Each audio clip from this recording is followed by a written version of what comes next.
I am Addict Nerd, and I am back with another Axis and Allies video, this time about 1942, 2nd edition strategy, especially for Britain.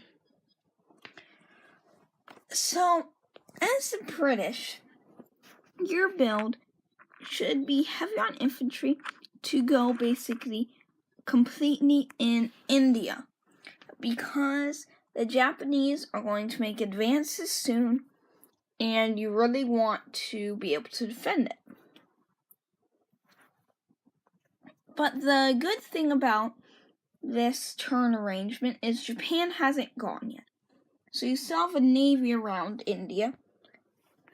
So you have a couple options. You can either get an artillery and a cruiser for naval, and probably go up by Britain.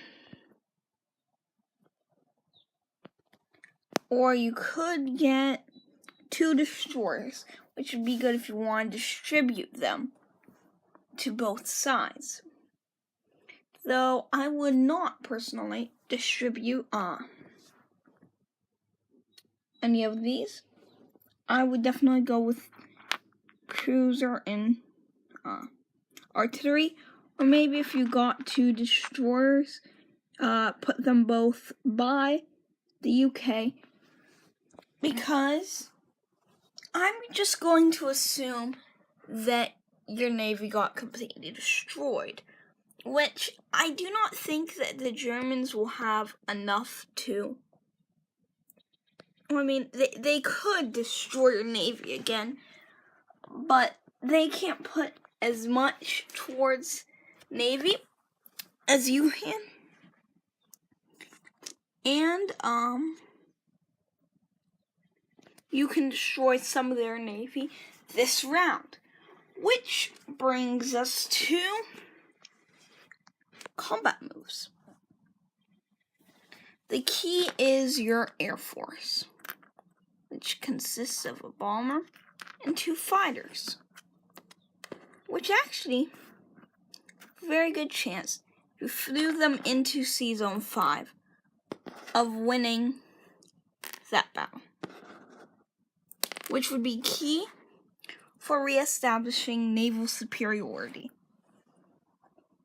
Though they could still try and rebuild their navy, they lose the transport, and they simply don't have enough IPCs able to be devoted to the ocean. So it would cripple them for a couple turns navally. By then, you'll have a good enough navy, hopefully.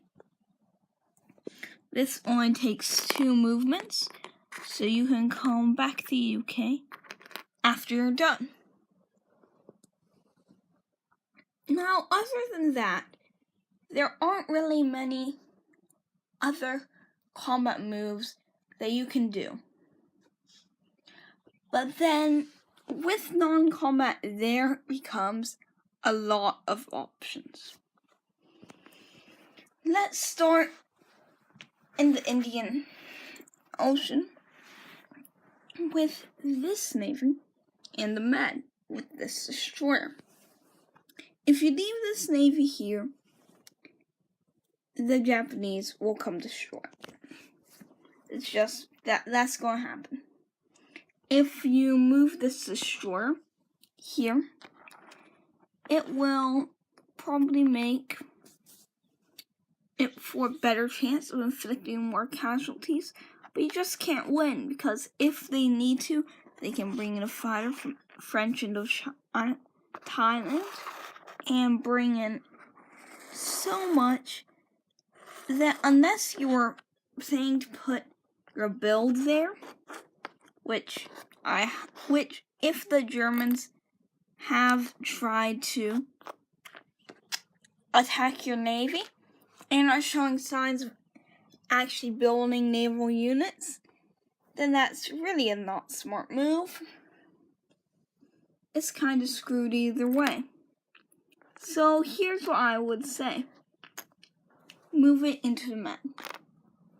This might seem a bit crazy, but it's not really going to matter how many casualties the Japanese take. In that, they will build more, and I think that's much better to just invest in some more infantry to guard the land than try and guard the ocean, because they have to get through Burma. They have a lot of other units that they have to funnel down here, which takes time since their only industrial complex so far is in Japan. So, yeah, move this navy probably to the sea zone 17. Also with this, you can take this infantry from Persia, bring it to Egypt along with the one from Transjordan, and move the one from South Africa up. And then it also suggests moving one from India over to Persia. Or wait, you can just bring it over using the transport. There. This will create a much harder way for the Germans, because with this you could definitely take out that next turn. If they try and attack you, you'll win. And they can't attack Egypt next turn, which is a big thing, meaning you can get this infantry up to Anglo-Egyptian Sudan, and they will just have to funnel more units down. And the more units they have to push towards Africa, the less units up here. Which probably means that they have to cut their IPC spending down here, which really hurts Germany, because if they don't get to breach through and take all of Africa, that means that it's basically just North Africa. And after they lose that, they're on Europe. Just Europe.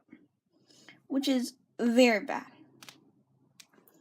Otherwise, they're just some. You need to bring this tank in the Navy over to Sea Zone 8, just down. You know, those kinds of things. And then the placement of what I think should happen.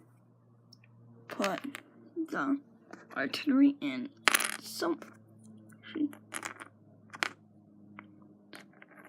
the 6th infantry. Leave that 6th infantry. Yeah. Anyway, that's just my opinion on the British turn. So, goodbye and thanks for watching.